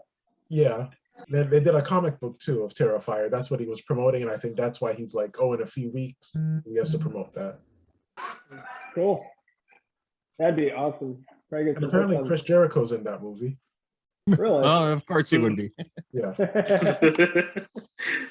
Yeah, real quick, what I've been watching, obviously Fear Street, we talked about that. I'm going to watch Black Widow this week. Raya and the Last Dragon, I watched that with my kid this weekend on Disney Plus. Excellent movie. Beautifully shot, great animation. If you guys haven't seen it, check it out. Been watching Loki, watched Hook, Phantom Menace. That's about it. Yeah, same here. I'm surprised we didn't talk about Loki, but I'm watching that. Good. I have to catch up. Yeah, it's been really good. It's been really good. I'm excited for the finale this Wednesday, see how it all ends. They got a lot of stuff to wrap up. Yeah. So, and then the next show is Hawkeye. Yeah, when's that come out? I don't remember. Cool. I thought it was December. Let me see. Yeah, I was gonna look it up. And not to spoil anything, but I think we can see a certain Pew in Hawkeye. Yeah. Outside of what we talked about, I just the last season of the show on Netflix called Atypical started, so I'm watching that. I'm like 2 seasons behind on it. Well, it's good, right? Oh, I love it. Yeah. And plus, like, I love what's her name who went on to Bill and Ted 3 is yeah, I Ted's like daughter. the relationship between him and the sister. It's very genuine. Yeah, and I've known quite a few people who have siblings who are on the spectrum pretty thick like that. So it's not that he's thick, but you know what I mean, like enough where you could tell like that, and it's just kind of cool to see. Plus, what's his name? Rappaport does really good, even though like he's like complete like ass with everything else. Like he's like the most sympathetic character on that show, honestly. Yeah. No, the kid. No, I've worked with kids like that, and that the kid is not autistic. The kid who plays that role. Yeah, no, but he nails it. It's a damn good portrayal of a person with autism. Yeah, he's in It Follows, that actor. Yeah, and I did. Yeah, and I did. I've seen it, and you know, he's not like that at all. Huh. Good acting then. Yeah. And yeah, so a typical everything we watched, we talked about, and let's make sure I'm not missing something. I'm just gonna recommend that Megan Fox movie again. I think you guys. I want to check that out. I definitely want to see it. Space Jam comes out Friday. Boo. I mean, like, I'm gonna watch it. I have kids who have been doing this the whole time, and they're really psyched. And then my oldest decided we were playing Fortnite. I play Fortnite with him now, and he goes, "Man, Dad, we just LeBron James them." And I was like, "That's not a thing." Like, that's Did you all see that clip on YouTube with Porky Pig rapping and they call him Notorious P.I.G.? That's what the movie's gonna be for 2 hours. Yeah. and I'm gonna watch it because I got I'll kids. watch it. I'll HBO Max it. I'm not. But I'm kinda, yeah, not to the theater for that. I'm trying to be like hopeful because it's directed by Malcolm D. Lee, who I like, and Don Cheadle is in it. And yeah. Did anyone see Chaos Walking with Daisy Ridley and Tom? No, I forgot that. It wasn't bad. I thought it was okay. It was decent. If you're bored one Saturday afternoon, definitely check it out. Mads Mikkelsen's in it. He's pretty good in it too. And I saw A Quiet Place too. That was awesome. I'm still I'll have to watch that. It's been my favorite movie of the summer thus far. Really good. And Nobody was cool, as I said in the text message. Nobody was so good. Yeah. Also, I do like the fact that I wasn't the only one who thought In the Heights was fantastic. And the Vice was awesome. No one likes it. I liked it. I liked it. I didn't love it, but I did. I liked it. It shouldn't have bombed as bad as it did. Yeah. I heard it. Not many people saw it. Like it's entertaining. I don't know why it got so. Because apparently people didn't watch it on HBO Max either, and it's better than like it should. It should be doing better than it is. So Bob, let me ask you a question. Since you love Nobody so much and you've mentioned it a few times, is that your favorite movie so far this year? So far, possibly. I mean, very possibly, just because it was. How can I put, like, it was something, you know how John Wick came out of nowhere and everyone was just like, that movie was great. Yeah. I feel the same with this, just because it was a movie that I was like, wait, so Bob Odenkirk's going to play a badass? Sure, let me see. And then everyone watched it, saw it, and I didn't hear much. And then I got to go into it and just, I thoroughly enjoyed it. That In the Heights is fantastic as well. Like, there's been some really good ones. It's just the shame that like no one else is, like I said, In the Heights, I haven't heard a single other person really talk positive about it, which is a shame because it's fantastic. It's beautifully shot. The cast is fantastic. I mean, Lin-Manuel Miranda, I mean, I believe this was pre-Hamilton too. Yeah. He wrote the musical, and plus, like, my buddy who lives in New York, he's like, yeah, it's kind of a love song to New York. He's like, if you look at a lot of this stuff, like, and so at least a lot of his neighbors are like, they all grew up in New York, and they're like, yeah, that's a very great. Like, that's a very good representation of the Upper West Side. And so, like, I don't know, it was just great. Like, even coming down to a record scratching because his shoe got caught on gum on the manhole cover. I thought that was I don't know why that blew my mind. It was just, and I was just like, all right, like it got me. But yes, so far, Nobody and In the Heights are both really high up. Yeah. One movie I saw that was kind of really boring as hell was with the one with Benedict Cumberbatch, where he's in Russia. The Courier. Rachel Brosnahan's in it. Yeah, exactly. No one heard of it. Yeah, I barely. It's boring as hell. To be honest, when you said Benedict Cumberbatch in Russia, I'm like, oh, it's boring already. That's it for me. That's what There's a new show premiering tonight on HBO Max. So White Lotus. White Lotus. I want to watch that. Yeah, me too. I'm gonna start on that because so many people have come. Is it? I'm just making sure I got it. Yeah, White Lotus. I saw Zola. Has anybody seen Zola yet? I wanted to see it. How was it? It was okay. It's not amazing. It was fun. Like it's one of those ways where they got the tweets. They did their own thing with that like famous 140 tweet thread, and then they don't do the exact thing that you expect. Like it kind of just ends. Like a lot of stuff happens that you would kind of expect, like how the tweets were, but they kind of changed it enough to be its own thing. And it's shot well. It's well made. The acting is really good. I like they had the guy that plays Greg on Succession. If anybody watches, Succession. He's like the boyfriend of Riley Keough's character, because she's like the one who's basically like, oh, we're gonna go on a road trip and we're gonna meet these guys, and it as a whole, it's okay. It's not as funny as I would have thought it was gonna be, but it did a good job telling the story that it was telling. It just, I guess I think by the end I did kind of want more from it, but it's worth watching, at least to give it a watch. I have two other ideas for the next podcast. Let's go back 10 years. Let's go back to 2011 and talk about like movies from 2011. Oh yeah. Mm. Into that. That's a good idea. And then what about you know when like they had the production companies that started movies, like 20th Century Fox, everyone knows, Orion. Like what's your favorite like opening? Oh yeah. Those might be That's a good one. Yeah, those are good ones. Well, like Fast and Furious, this family has come to an end, at least for now. Just for now. All right. So, Logan, this is episode 117. You want to lead us out? Until next time. Cheers.